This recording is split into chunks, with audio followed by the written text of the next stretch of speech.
Steel Curtain Network. Touchdown! Touchdown para Calvin Austin! El Monte Washington es arma. ¿Quién más? ¿Quién más? DJ Watt! What is going on, Pittsburgh Steelers fans, and welcome back to another post-game show. I'm Jeff Hartman, joined by Dave Schofield and Bryan Davis as we break down the Steelers' latest loss that moves their record to 6-5. They lose 31-28 on the road in Chicago to the Bears. Let's bring in the crew. Dave, what's up? It's disappointing. When Aaron Rodgers when it was deemed he wasn't playing, the line went and stayed at 3 points, from what I saw, and the Steelers lost by 3 points. So this was what Vegas expected it to be. But just because it comes through that way, it's not like it's this awful, awful loss. But this is a game that the Steelers very well could have and should have won. It was you had to have it game, and I think that's what sticks in a lot of Steeler fans' crawls. But let's welcome Bryan. What's up, Bryan? Hey, fellas. I'm despondent. I actually do not have a good marketing spin on this game today because I feel like the game plan was ponderous. I thought Mason Rudolph proved that he's a backup quarterback. Good backup quarterback, not a starter. I mean, Mason Rudolph, and we'll talk about him a lot, but I mean, there was a time, and I talked about this on Thursday night on the preview, that I said, hey, this guy can go out and win you some games. I cited 2023. That didn't look like the Mason Rudolph we saw in 2023. I mean, he was definitely, there were some issues. We'll talk about that. We already have some super chats piling in. Let's get this started before we even go to knee-jerk reactions. Tyler W. gives us $9.99, says, impossible to win big in this league at a weekly quarterback disadvantage. Williams spotted a 7 and was the better man. No weapons to help. 21 points off turnovers. A bad team found a way to lose today. What do you guys think about that? Dave, I'll let you go. Yeah, I don't know if it's finding a way to lose. One thing I'm going to give the Bears a lot of credit for, because this was something we all talked about, and that was, the Steelers have to be able to stop the Bears' rushing attack. They're the second best in the league. Stop the rushing attack. Stop the rushing attack. Well, you know what? They held it pretty good in check. And the Bears said, you know what? You're going to stop us from running so much? We'll stop running. We'll just beat you through the air. We'll just take more chances there. They were willing to do whatever it was that they needed to do, that the defense was, if the defense was trying to stop them in one way, they said, you know what? You want to make Caleb Williams beat you? That's what we'll do then. And guess what? It worked. I don't think it should have, but it did. Yeah. Bryan, any thoughts on that? Yeah, there was not a vertical passing game at all for the Steelers, really, and that was proved. And you kept on hearing J.J. Watt talking about the 50-50 balls. And when you're throwing on the very second play of the game and you're throwing that ball down the field and realize that you can't do it and it gets intercepted, it was just a sad start that there were some false hopes in this game, but the passing game wasn't there. So I really feel like they dropped the ball. I thought it was a winnable game, and I thought the game plan, now Dave's right on offense, the game plan on defense, the game plan to go ahead and expose the middle of the defense with everybody gone on offense did not work. Yeah. There's a lot of questions in the coaching staff, but let's get to some more super chats here. Nick Gabriel gives us $2, says hindsight, but Boz, a 65-yard field goal. Is it greater than the offense going forward on 4th and 6? He's talking about the final play from scrimmage, Steelers' final play from scrimmage. The pass was batted down. Do you guys think they should have tried Boz there? Dave, I'll let you go first. Well, I think the first mistake was throwing the ball in the middle of the field for only 2 yards on Twice. 3rd and 8. Twice. Yeah, on second and 10, and then 3rd and 8. They did to Gainwell and then Metcalf. Yeah. Well, I mean, was there an incompletion in between? I'm trying to think. Maybe. You might be right. Yeah, there was. It was on 1st and 10. They threw it for 2 yards in the middle of the field. Then it was the incompletion. Then it was for 2 yards in the middle of the field. I like Kabali asked Coach Tomlin at the end of the game. He's like, if you have that timeout in your pocket to where you don't have to rush it, do you give Boz the chance at a 65-yarder? Coach Tomlin says he doesn't live in the hypothetical world. I hate that answer, by the way. Just answer the question. Yeah, I would have given him a shot. Like, who the hell cares? Anyways, I'm sorry. Because if he says, I'd have given him a shot. Then they're going to go back and just let James Pierre have it for not getting himself off the field and costing the Steelers a timeout. I think he did it to save his player. Maybe. Brian, what's your take? Should they try the field goal? I thought they should have tried the field goal, but that is hypothetical. In hindsight, I would have liked it because nothing's working when you're going over the middle of the field. I had no confidence in 4th and 6 because of what was going on the drive before and in late down situations. They're just not getting it done. I thought you should switch it up and see if you can have a guy save you with a 65-yarder. Yeah, would have done it. I think they should have done it. I want to address the James Pierre situation. He was go ahead.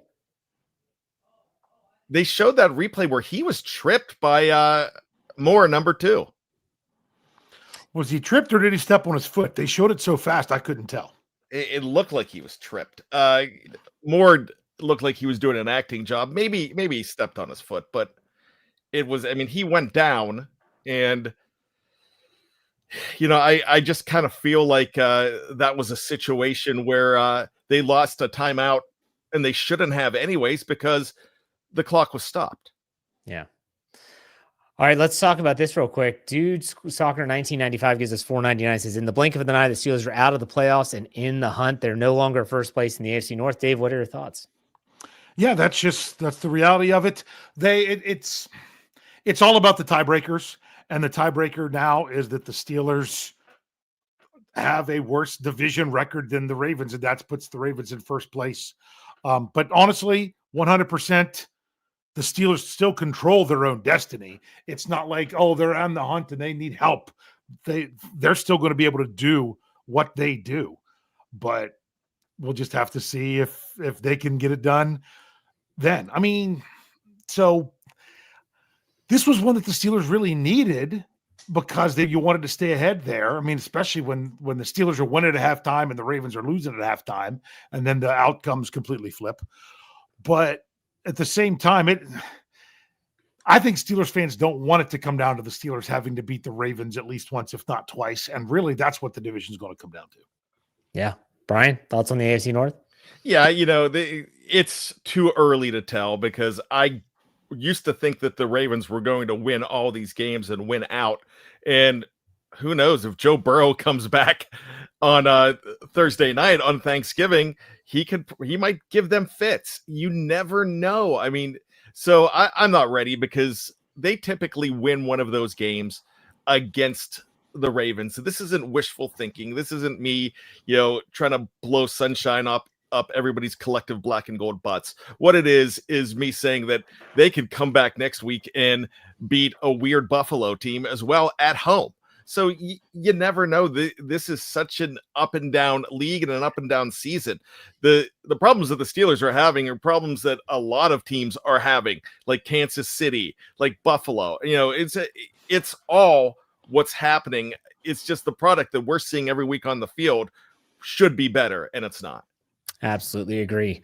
Let's go to Andrew Palladino. He gives us 999. Says, wasted so much clock on conservative football. Play calling hot then cold. Offense faced a second-team defense.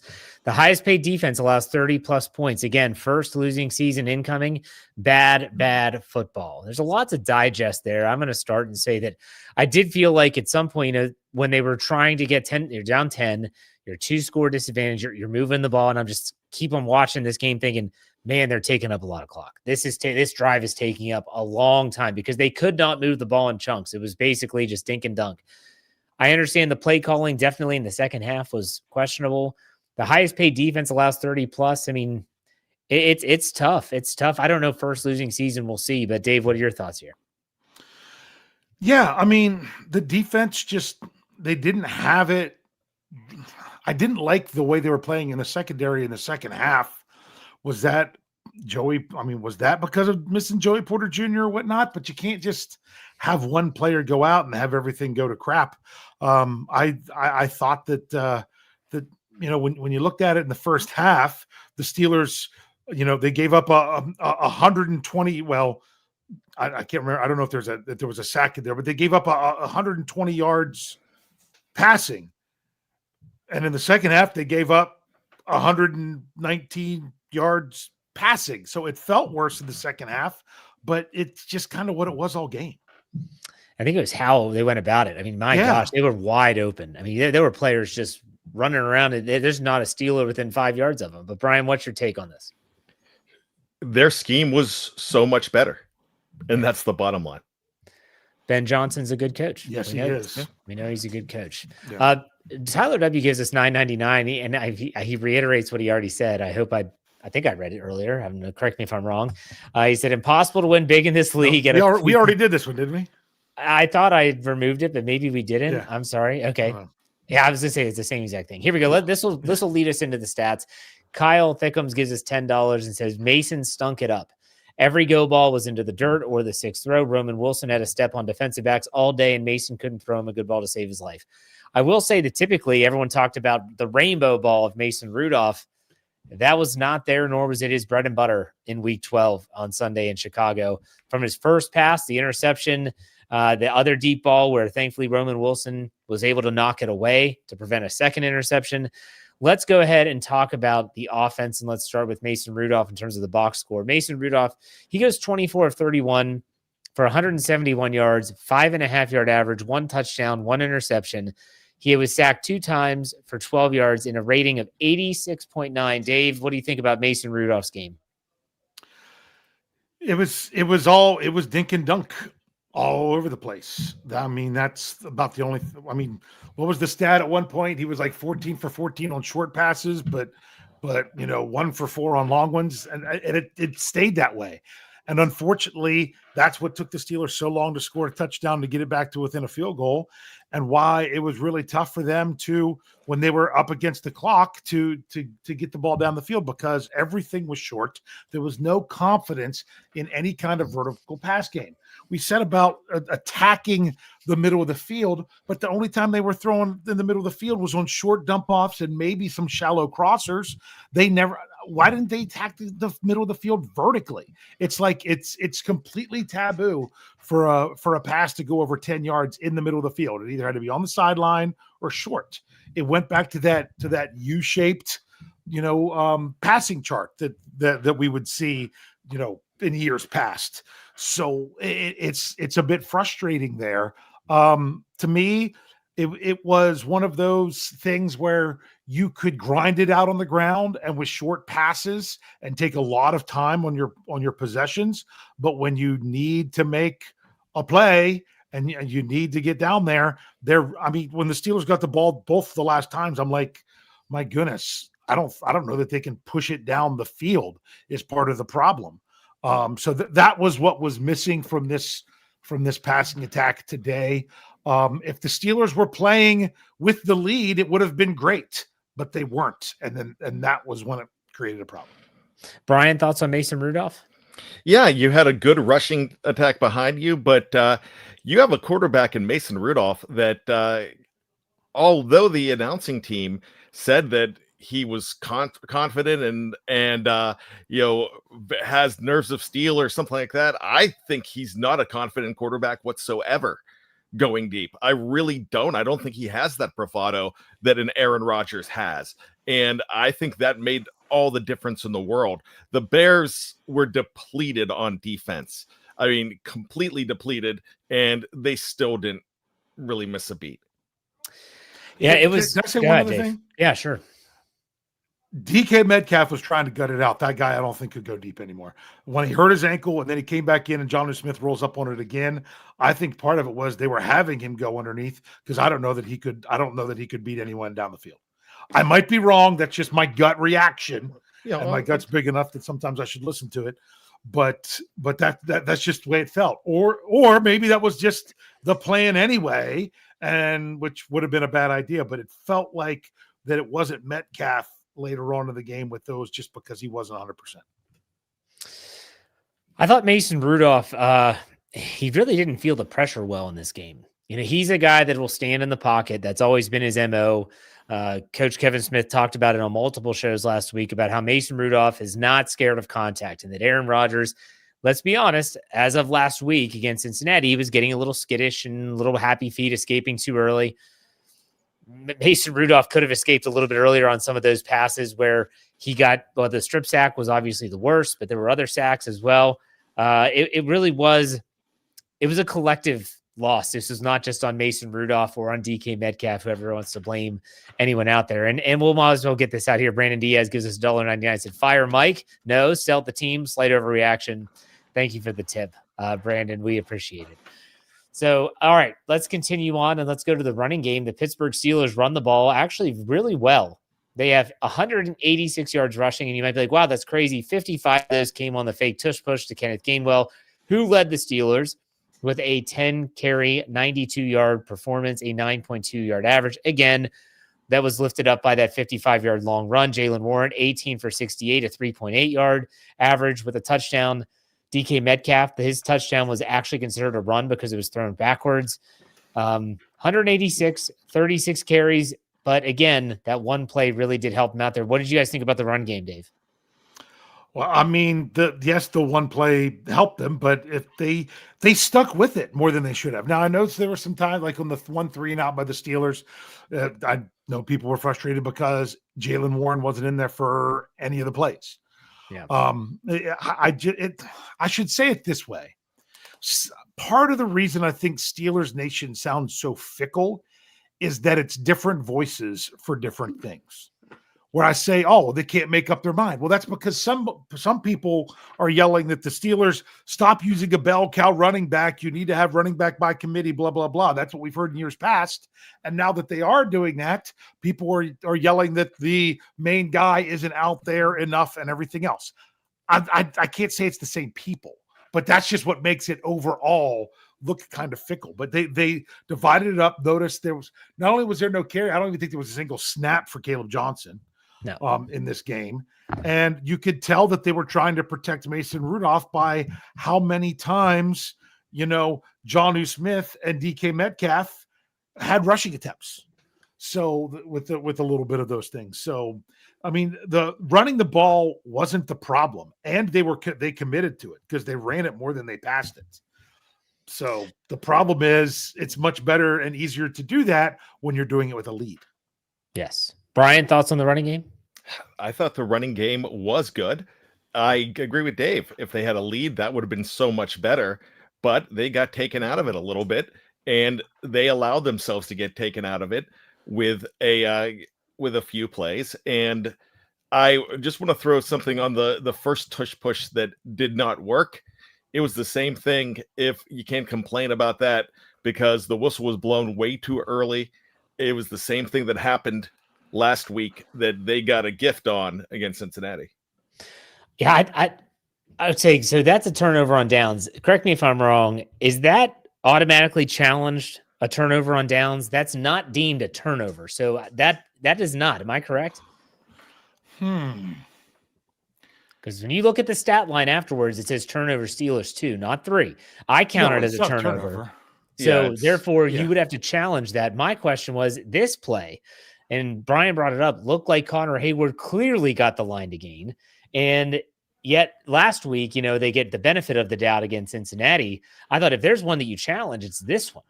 But I didn't know if it was automatically challenged. I know the eye in the sky doesn't always do that. I mean, they came in with the expedited review to call him short. Kenneth Gainwell, yeah. Yeah, the play before. So I don't understand why they don't have an expedited review to say that it wasn't. Yeah. Yeah. I don't know. I mean, the running game, what else can you want from, what else do you want? They ran it 36 times against a bad run defense. Yes, you could talk about that. You take away the 55-yard gain and they still rush for well over 100 yards. For me, the only thing I want to say about the running game is that I didn't like how a lot of times it was the non-conventional running game. So yeah, the 36 carries are nice, but you have like the DK Metcalf end around, Jonnu Smith end around, a lot of those pitches. And sometimes I felt like if they were to just line up and run it right down their throat, they might've been even more successful. Yeah. Ultimately, it was the fact that the game started to get out of their control. And that's when they had to try to mix things up. I want to bring this up. Well, let's go to two super chats here. Nicholas Gabriel gives us $2, says, maybe just me, but I prefer a competent wide receiver over Jonnu Smith. We'll talk about Jonnu Smith in a second when we get to the pass catchers, but then Justin Gall gives us 999, says every loss this year seems to have a distinct turning point. Getting stopped on downs after the questionable fumble recovery at midfield was that point today. That's why coaching gets blamed. This is a really good point. The turning point in the game.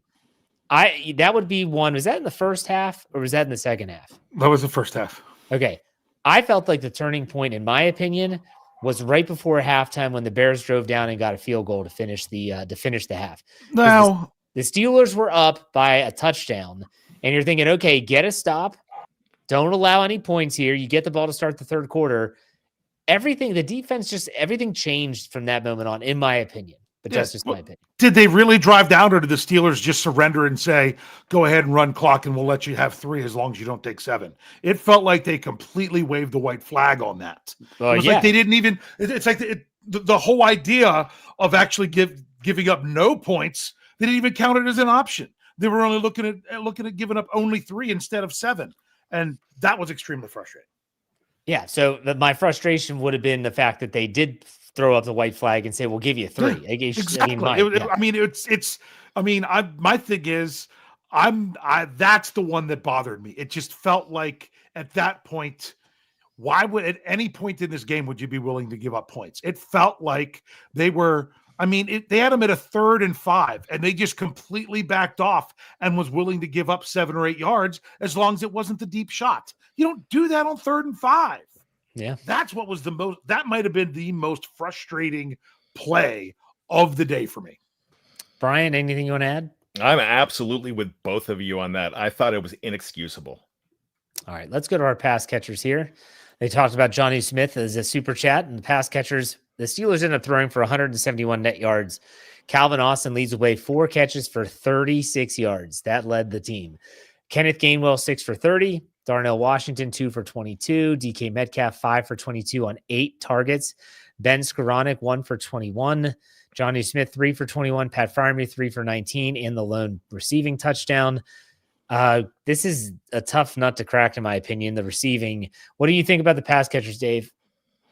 Yeah, I say, where are the wide receivers? They had one nice play to Ben Skoranek. And then a bunch of short stuff to DK. DK's longest pass was for 8 yards. So it was all underneath.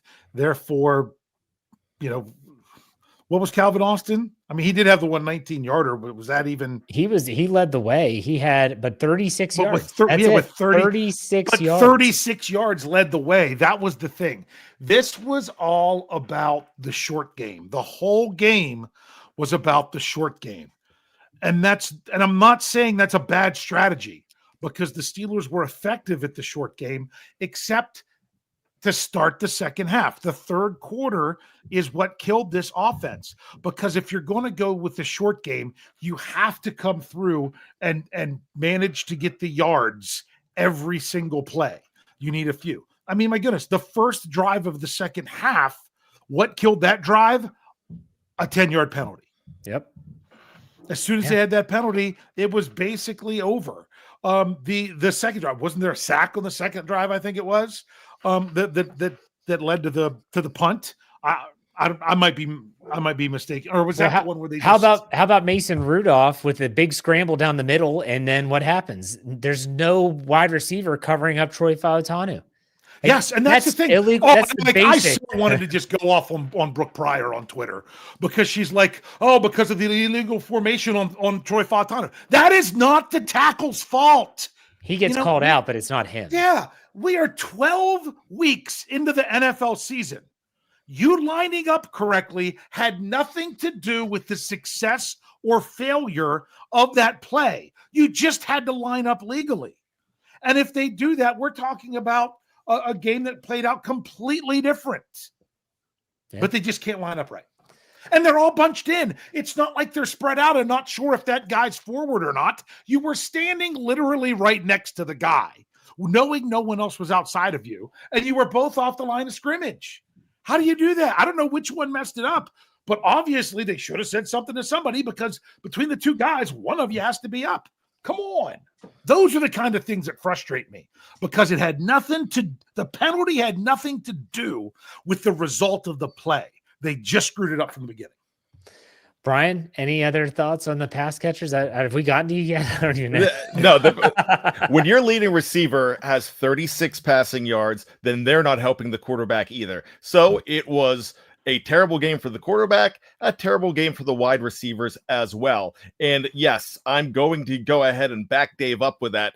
Anytime that you have a call where it is a legal procedure, a legal formation, I think that is inexcusable, and then you're not practicing right.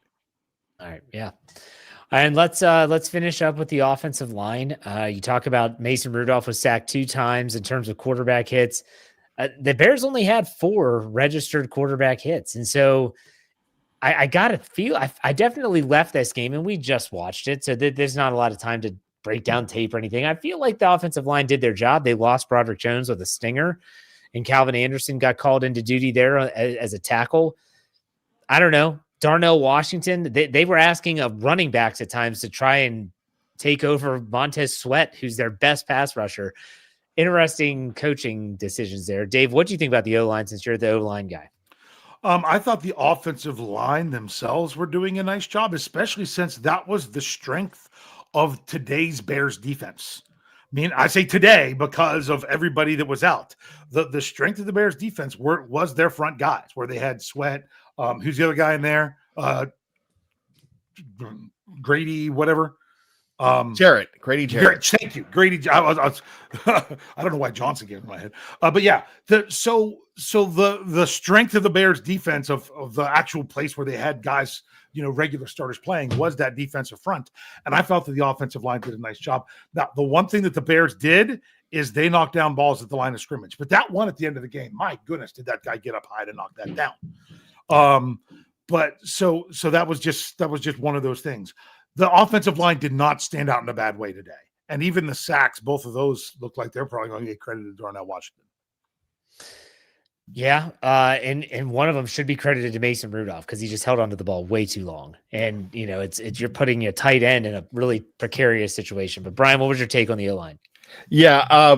First of all, before we get started, I think Grady Johnson was Fred's best friend on Sanford and Son. Oh, by the way, that's where you got that name. Oh, okay.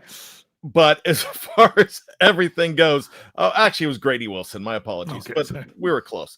As far as the offensive line goes, I'm not faulting them too much. But I do have to say when there's a strip sack, that's a problem, and that really helped kill the game for the Steelers too. When Mason couldn't hold on to the ball with that fumble as well. So I'm saying that I thought they were good, but not great.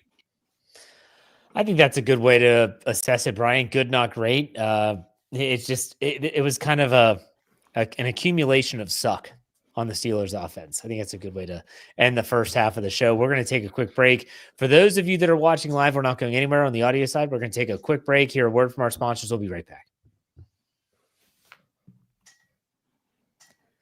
All right, Steeler fans, we are back, and we are going to talk about the defense. We have some super chats to get to first. Our buddy Steeler Fan 69 always gives us some humor. $5. He said, "Did you hear about the proctologist whose wife cheated on him? It totally wrecked him." All right, you got a little Dave Friendly. I would have read that one. All right, let's go to Gimme Thunder. He gives us $10 and said, "Our offense hasn't shown real improvement in the last 8 years. We've had 3 offensive coordinators and 8 starting quarterbacks. We make fun of Cleveland for that kind of stuff. What's the actual source of the problem?" 8 years. Like, that's why crazy to they don't have Ben Roethlisberger in his prime anymore, and then they haven't ever replaced him. That's true. I mean, when was the last time they've had what we would consider a really competent offensive coordinator? Todd Haley? Yeah. Yeah. I mean, some people might knock Arthur Smith. But today, Arthur Smith had a very Mason Rudolph-centric offensive scheme and attack philosophy. Yeah. So I get what they did and why they did it. And if I thought 28 points would have been enough to win this game going into it, but that was me.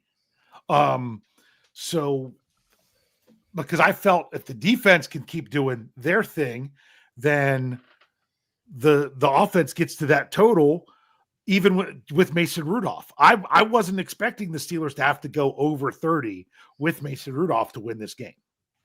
Yeah. That's just me. Brian, anything you want to add to that? No, I agree with Dave's saying. I didn't love the play calling, but if it was a very Mason Rudolph centric game, then you were just doomed from the start. Yeah. All right, let's go to Nick Gabriel. Gives us $5. Says, my point exactly. God forbid there's a penalty. The drive is over. Modern NFL offense shouldn't be so inept. The jumbo should be a weapon, not a crutch. Yes. But think about this. Wasn't that the exact thing we were talking about in 2021? No, sorry, not 2021. In 2022 and 2023? The 2 years after Ben Roethlisberger, when you were dealing with Mitch Trubisky, Kenny Pickett, and then even at the very end, Mason Rudolph. It was an offense that could not be sustained. It wasn't going to have big plays. You had to drive the whole length of the field. You couldn't have any setback. You had to stay on schedule. That's what it was for 2 years. And the guy that was part of those two teams is now back and starting the game. Maybe there's a correlation there. It's not even the same offensive coordinator. Maybe it's the constraints of the player that you have in there. And I still love Mason Rudolph. And I think he's a great backup quarterback. But if you're going to have to get in the shootout, which is not the way the Steelers want to be in things anyway, with everything based on their allocation of funds isn't what they want to be in. That's not going to be the type of offense that wins in a shootout. Yeah. All right, let's go to Todd Williams. He gives us $4.99. He says, I thought a huge play was on the punt when we had them pinned inside the 10, a penalty, a repunt, and now they're at the 40. That's a great point, Todd. Yeah. When people look at this game in its entirety, let's say someone just goes to ESPN and they're looking at the game cast or whatever, that's going to be lost because they had him at the 5-yard line. And then they announced a holding on the return team, which would have put it half the distance to the goal. And now, yes, you're talking about a big switch. Then they come back from commercial. What's up, Dave? Didn't you see a guy get pushed to the ground running down the middle of the field during that punt? That's what I thought the penalty was. I'm like, oh, that's got to be a penalty to them. I saw it. That happened and assumed that's what the flag was. Did you guys see that? I did not. I did not. I did. But that what killed me, and CBS, I thought, had a brutal game. Like, we missed plays. They were not back in time for, certain things. In this case, they go to commercial thinking that it's a penalty on the Bears. We come back. They say, no, we have to re-kick it. It's a hold on Ben Skoranek. And like, what the heck happened? And then Corliss Waitman, who didn't have a great game, we'll talk about that in special teams. They start with the 40. That's a huge swing. So good point, Todd. I'm glad you brought that up. All right, let's talk about the defense. Let's start off with the pass defense. Caleb Williams goes 19 of 35 for 239 yards, 3 touchdowns, an average of 6.8 yards. He was sacked one time for a 104.3 rating. We'll talk about the receivers now. DJ Moore, 5 catches, 64 yards, 2 touchdowns. Roma Dunze, 3 for 53. Colston Loveland, 4 for 49 and a touchdown. Luther Burden, 3 for 46. DeAndre Swift, 1 for 14, and a bunch of others with a singular catch. What did we think about the pass defense today? Dave, I'll let you go. I felt that when Chicago was not executing in the pass game, it was more of them not making plays than it was the Steelers making plays. I think that's fair. It's very fair. Brian, what's your take? 239 felt like 439 to me. It felt like he was just passing all over the Steelers, and 239 is actually a doable game. But Dave's right, man. They were making mistakes. They were giving the Steelers gifts on some of those balls that they missed. I don't know if I'm about to crown Caleb Williams as the next great quarterback, but he was very effective, and he's 8-1 in their last 9 games. So, hats off to him. But I thought the Steelers let them off the hook, stopped the running game, and gave them an opportunity to just expose them. I have one more thing to say. I think when we do the over-under every single week on Thursdays. I think it's about time. And I know somebody's going to say, oh, you mean Darius Slay? No, I mean Joey Porter. He goes off the field at least once or twice every single game. Mm-hmm. When Slay's not in there, it's Joey Porter that takes up the slack for sure. I'm talking about Joey Porter is injured every sinple game. I know. So it's typically Darius Slay. Yeah. Oh, okay. He wasn't injured in this game is because he basically barely played up until almost halftime. Yeah. I will say this. It was also frustrating. Kyle Duggar is great. We love him. But, man, another dropped interception. And I don't know if it was looking right into the sun. I'm not sure if that had something to do with it. But you get these opportunities against teams, especially like Chicago, who did not turn the ball over a ton coming into the game. You got to take advantage. And so that was a disappointment. It's one of those situations where the pass defense seems to be the weak point for sure. And if the front seven isn't getting home, they get exposed on the back end. It does make you wonder, though. We talked about wide receivers. Is it time that, especially if DK Metcalf's banged up, that we see, MVS get brought up? With the defensive backfield and Joey Porter, is it time that we see Asante Samuel Jr.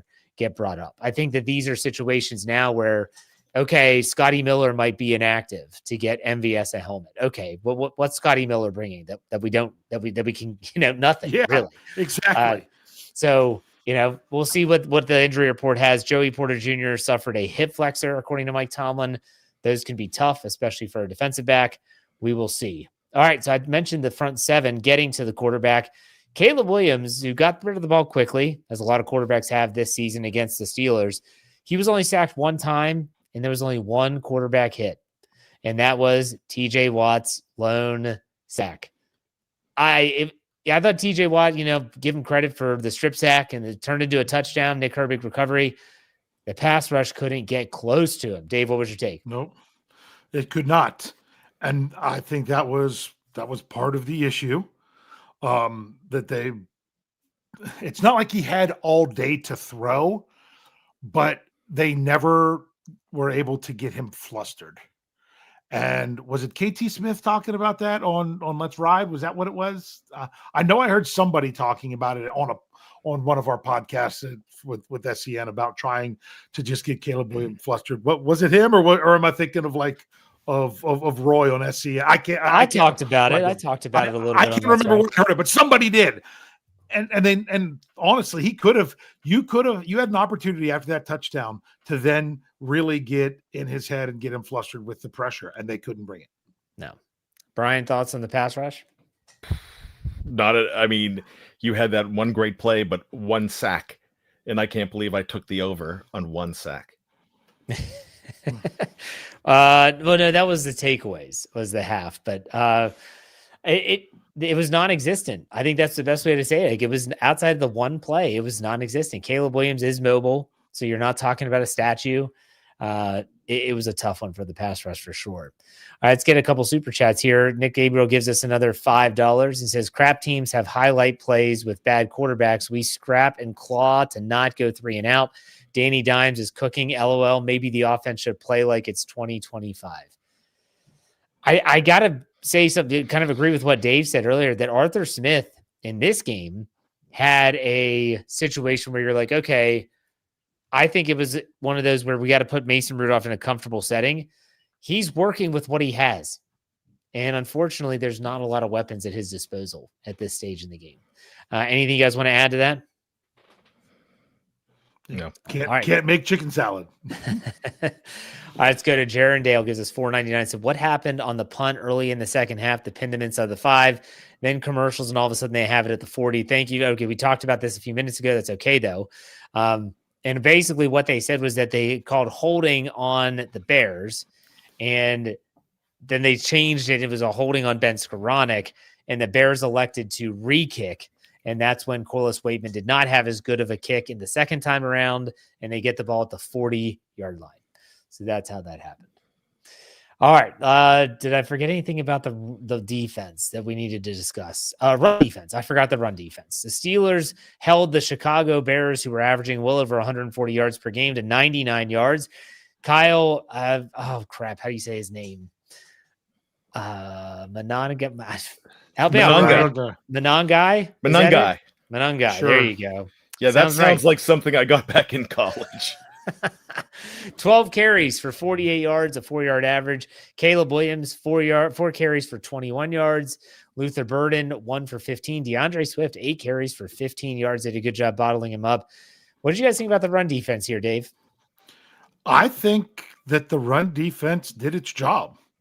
Yeah. I mean, you didn't want this team to come out here and be able to run all over you like they've done with a lot of people. And that's what's won them a lot of games so far. And, they're not the number 2 running offense in the NFL after 11 weeks for nothing. And so the Steelers, let's go out there and shut that down. They did. But once you do that, that's supposed to translate into being able to stop the team otherwise. And it did not. Because, I mean, really think about it. Where they got hurt the worst, honestly, when it came to running, was the one what was the one wide receiver, the Luther Burden one? I'm trying to remember what that play was. Which play are you talking about? I'm trying to. Luther Burden had one rush for 15 yards. Yeah. I'm trying to remember what that was. I don't even. I think it was that reverse. They ran that reverse. Yeah, that's what it was. Okay, I knew it was something like that. So it was that, and really Caleb Williams taking off with it a couple times.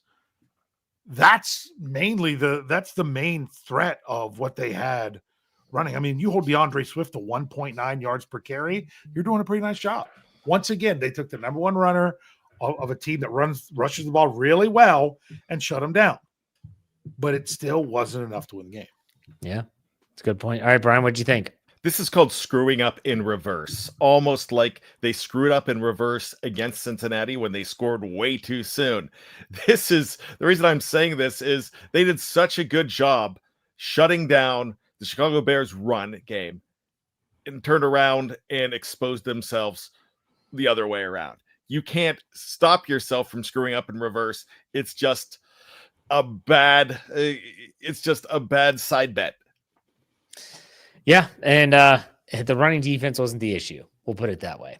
So I do want to talk about special teams because I did think that, Chris Boswell obviously was only called on to kick extra points. Or no, he did have a field goal, didn't he?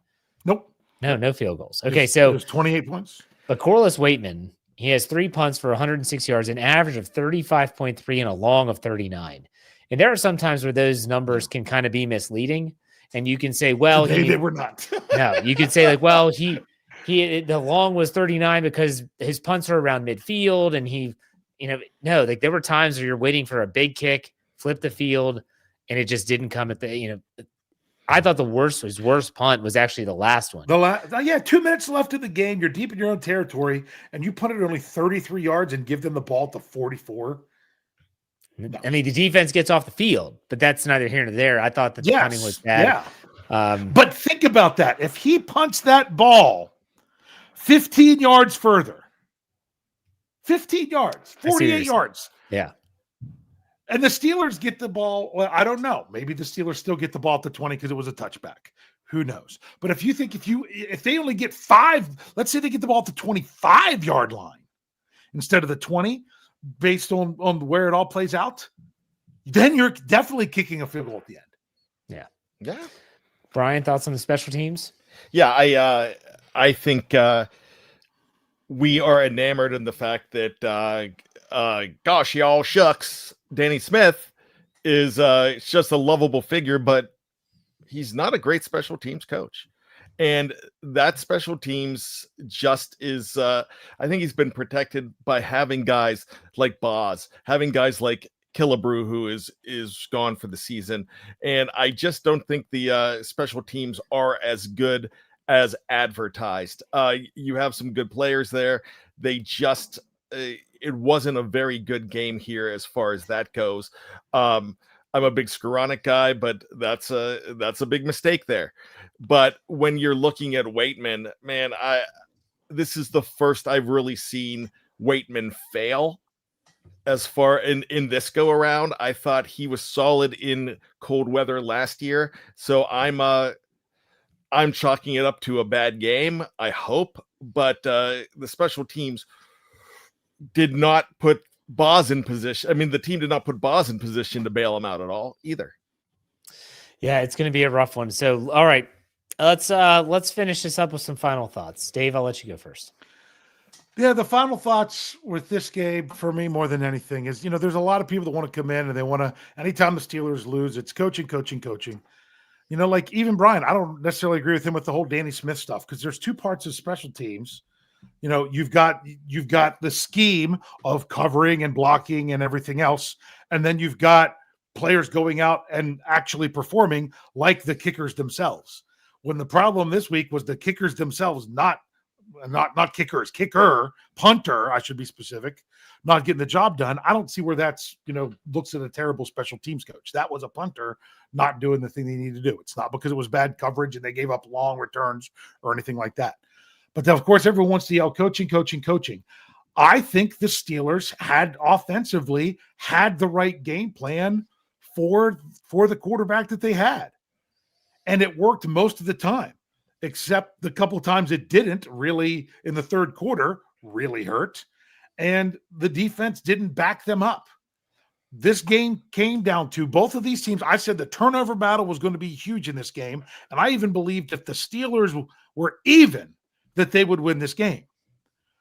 But the Bears turned both takeaways into 14 points, and the Steelers turned it into 7. And that was a big difference in this game. But I will tell you this. I will tell you that I believe that Aaron Rodgers is the better quarterback. Do I think Aaron Rodgers wins this game today? I don't know that he does in the condition that he was in. Do I think a healthy Aaron Rodgers wins this game today?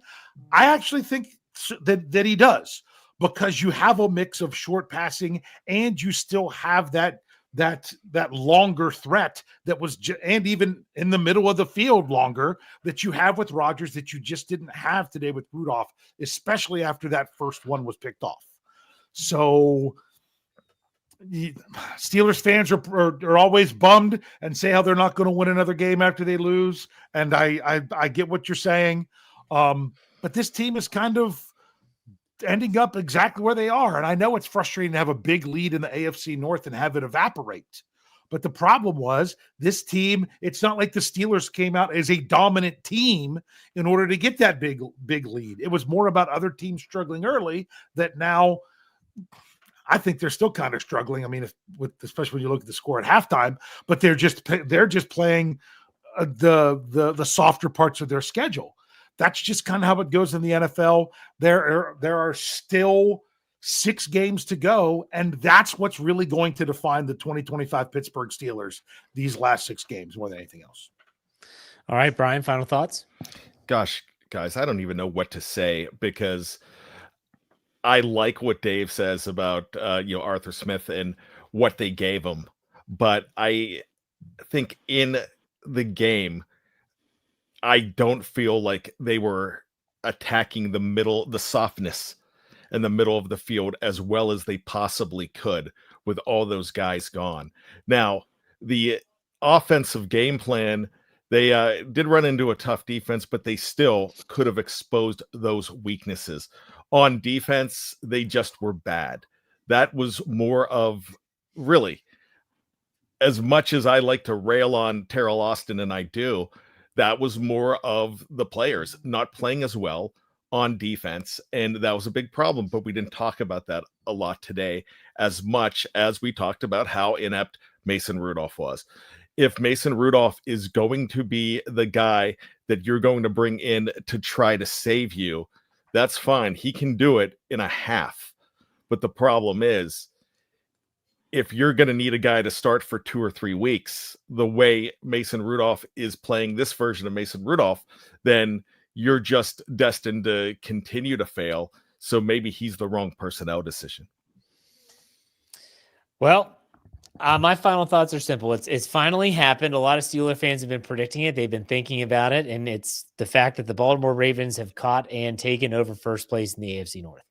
And so now what happens? Well, everyone's looking at the Steelers schedule and they're saying losing season. The one thing I've learned about the Pittsburgh Steelers, whether you like Mike Tomlin or not, he's still the coach until he's not the coach, is that you never truly know what's going to happen with this team. You don't know.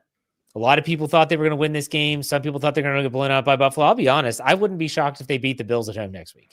That's just the way this team is. Yeah. It's just the way this team is. They're probably going to be home dogs in that game, as they should be. And so we'll see. We will see. We're going to have you at the Steel Curtain Network no matter what. I want people to understand that. Whether they win or whether they lose, we still do our jobs. We still provide you podcasts. You can get those podcasts wherever you get your podcasts, not just those on YouTube. Search Steelers or Steel Curtain Network. You'll find us. And check out steelcurtainnetwork.com. Great articles there. A lot of people contribute. Multiple articles every single day. Give us a check there, steelcurtainnetwork.com. We'll be back next week, though, another post-game show after the 4:25 game against the Buffalo Bills. But that does it. That's a wrap. Steelers lose 31-28. They're 6-5. We'll talk about it. And guys, thanks for your time. We'll see you on another post-game show. Take it easy.